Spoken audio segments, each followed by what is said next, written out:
Hello बच्चों, let's read this question. This question says that differentiate between tubular reabsorption and tubular secretion.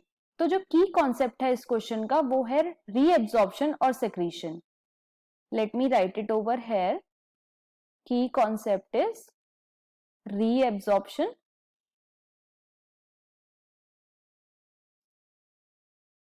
And secretion. Right. अब kidney का main function क्या होता है? Kidney हमारी body के अंदर से जितना भी मेटाबॉलिक या नाइट्रोजनस वेस्ट होता है उसको रिमूव करती है.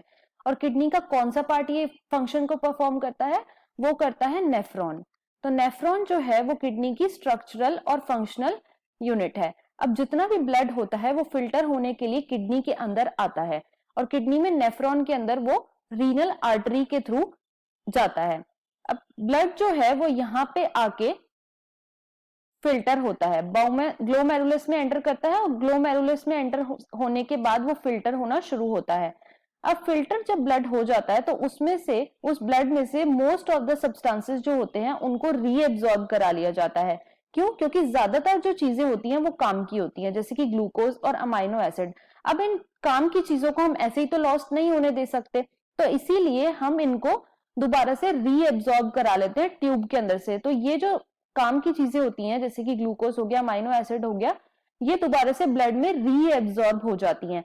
और ट्यूब से कोई चीज बाहर निकल जाना, उसी प्रोसेस को हम ट्यूबुलर रीएब्सॉर्प्शन बोलते हैं. राइट.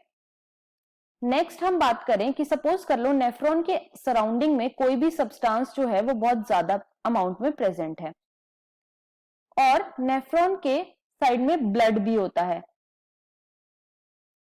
तो ब्लड में भी सपोज कर लो कि उस सब्सटेंस की जो कंसंट्रेशन है वो ज्यादा है और इतनी हमारी बॉडी को रिक्वायर नहीं है. तो उस सब्सटेंस को क्या करा दिया जाता है? उस सब्सटेंस को किडनी में डंप करा दिया जाता है ताकि वो किडनी से या हमारी बॉडी से बाहर एक्सक्रीट आउट हो जाए. तो सेक्रीशन करा दिया जाता है. ट्यूबुलर सेक्रीशन हम किसे बोलते हैं? कि सब्सटेंसेस जो है उनको दोबारा से ट्यूब में डाल दिया जाता है ताकि वो बॉडी से एक्सक्रीट आउट हो जाए. तो बेसिक यही डिफरेंस है ट्यूबुलर रीएब्सॉर्प्शन और ट्यूबुलर सेक्रीशन के अंदर. I hope you understood it well. Best of luck.